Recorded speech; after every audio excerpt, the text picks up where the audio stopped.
পরিস্থিতিও আমরা দেখেছি যে আজকে হিজবুত তাহরির তারা রাস্তায় নেমেছে এবং দুপুর 1:45 থেকে তাদের যে মিছিল শুরু হয়েছিল মার্চ ফর খিলাফত, সেটির পক্ষে এখনও তারা রাস্তায় আছেন। আমরা পল্টন মোড়ে চলে এসেছি মিছিলের সাথে সাথে। আমরা দেখছি যে বাইতুল মোকাররম এলাকা থেকে সেই সাউন্ড গ্রেনেডের শব্দগুলো আসছে। পল্টন মোড়, সেখানেও আমরা কিছুক্ষণ আগে দেখেছি যে টিয়ার শেল ছোড়া হয়েছে। আর আমি যেই জায়গাতে আছি সেখানে দেখছি যে সেনাবাহিনীর সদস্যরা তারা এখানে আছেন, তবে সেনাবাহিনীর সংখ্যা এই জায়গাতে খুবই কম। মূলত পল্টন এলাকা থেকে, পল্টন মোড় এলাকা যেটি রয়েছে সেই জায়গা থেকে এই মিছিলকারীদের নিবৃত করবার জন্য এবং তাদের ছত্রভঙ্গ করে দেওয়ার জন্য সেই জায়গা থেকে টিয়ার শেল এবং সাউন্ড গ্রেনেড ছোড়া হচ্ছে। সেনাবাহিনীর সদস্যদের আমরা দেখছি যে তারা চেষ্টা করছেন যারা রয়েছেন তাদেরকে এই জায়গা থেকে সরিয়ে দেওয়ার জন্য। তবে হিজবুত তাহরির কর্মীরা এখন পর্যন্ত তাদের জায়গাতে অনড়। তারা পুলিশের এই যে শক্ত অবস্থান তার মধ্যেও আমরা দেখছি যে তারা রাস্তায় দাঁড়িয়ে তাদের যে কর্মসূচি সেই কর্মসূচি পালনের চেষ্টা এখন পর্যন্ত করে যাচ্ছেন। পুরো পল্টন এলাকাতে এই মুহূর্তে যান চলাচল বন্ধ। মানুষের মধ্যে প্রচন্ড রকম আতঙ্ক। এখানে মুহুর্মুহু টিয়ার শেল এবং একই সাথে সাউন্ড গ্রেনেড ছোড়া হচ্ছে। আমরা সেনাবাহিনীর সদস্যদের দেখছি যে একেবারে মিছিলের যে সামনের যে অংশটুকু রয়েছে সেই জায়গাতে দাঁড়িয়ে তারা চেষ্টা করছেন যে মিছিলকারী যারা রয়েছেন হিজবুত তাহরির কর্মী তাদেরকে পেছনে সরিয়ে দিতে।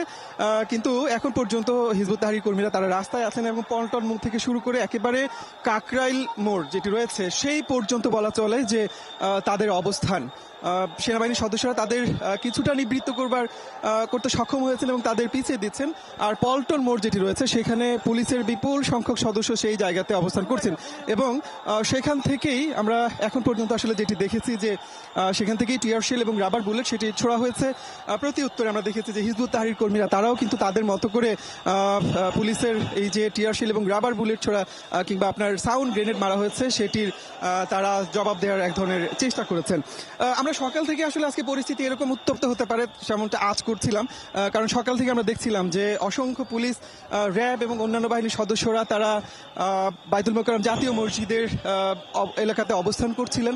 প্রতিটি গেটেই তাদের অবস্থান ছিল, শক্ত অবস্থান ছিল এবং পুলিশ একেবারে পরিষ্কার করে গতকাল বলেছিল যে হিজবুত তাহরিরকে কোনো ধরনের কর্মকাণ্ড কর্মসূচি করতে দেওয়া হবে না। এবং গত রাতে আপনি নিশ্চয়ই জানেন যে উত্তরা এলাকা থেকে আজকের এই মার্চ ফর খেলাফত কর্মসূচি বাস্তবায়নের একটি গোপন বৈঠক থেকে হিজবুত তাহরিরের 3 জন কর্মীকে গতকাল আটক করা হয়। অর্থাৎ আইনশৃঙ্খলা রক্ষাকারী বাহিনীর এক ধরনের শক্ত অবস্থান সেই জায়গাতে ছিল।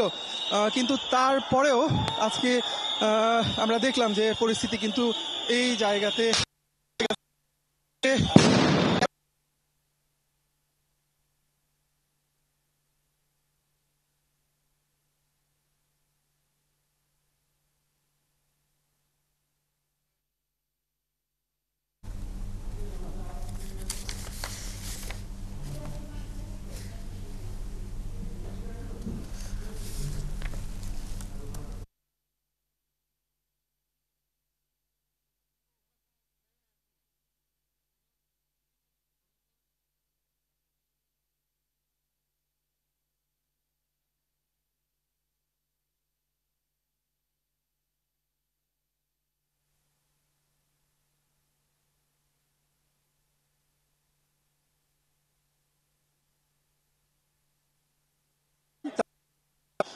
কাকরাইল মোড় এবং আপনার নয়াপল্টন এলাকা যেটি রয়েছে সেই জায়গাতে আসলে তাদের মুহূর্তের অবস্থান এবং সেখান থেকে তারা আইনশৃঙ্খলা রক্ষাকারী বাহিনীর এই যে টিয়ার শেল ছোড়া হচ্ছে, রাবার বুলেট ছোড়া হচ্ছে, তার মধ্যেও তারা সেখানে দাঁড়িয়ে এক ধরনের প্রতিরোধ গড়ে তোলবার এক ধরনের চেষ্টা কিন্তু তারা করছেন। তবে এখন পরিস্থিতি আমার কাছে মনে হচ্ছে যে 5 মিনিট আগেও যেরকম শক্ত একটা অবস্থান ছিল হিজবুত তাহরির কর্মীদের, সেই অবস্থান কিন্তু এই মুহূর্তে নেই।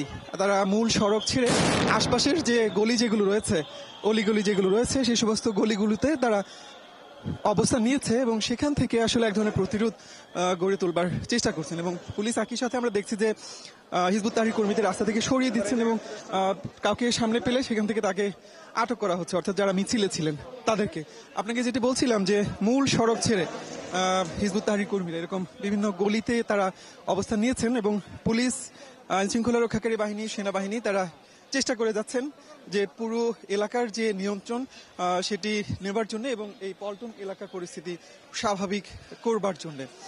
একেবারে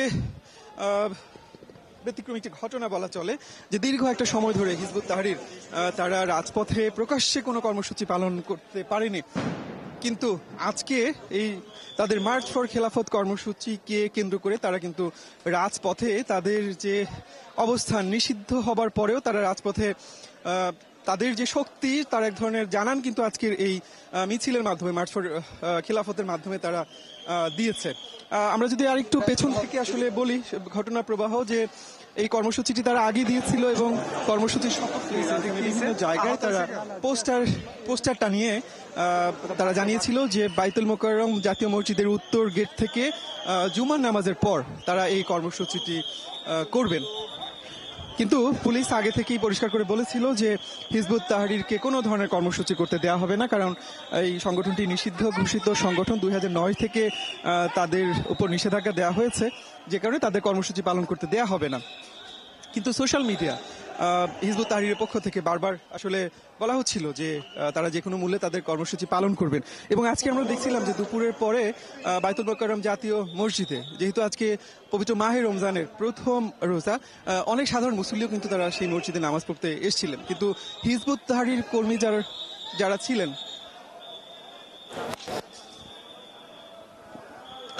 আমাদের এই মুহূর্তে আসলে আমরা চেষ্টা করছি যে আইনশৃঙ্খলা রক্ষাকারী বাহিনীর সদস্য যারা রয়েছেন তাদের সাথে সামনে এগোনোর জন্য। আমাদের আরেক সহকর্মী ইশতিয়াক ইমন আসলে এই ঘটনা প্রবাহ দুপুর থেকেই তিনি ফলো করছিলেন। আমরা সহকর্মী ইশতিয়াক ইমনের কাছে জানতে চাই যে তিনি যে এলাকাতে আছেন সেখানকার পরিস্থিতি আসলে এই মুহূর্তে কি। ফিট পাচ্ছেন?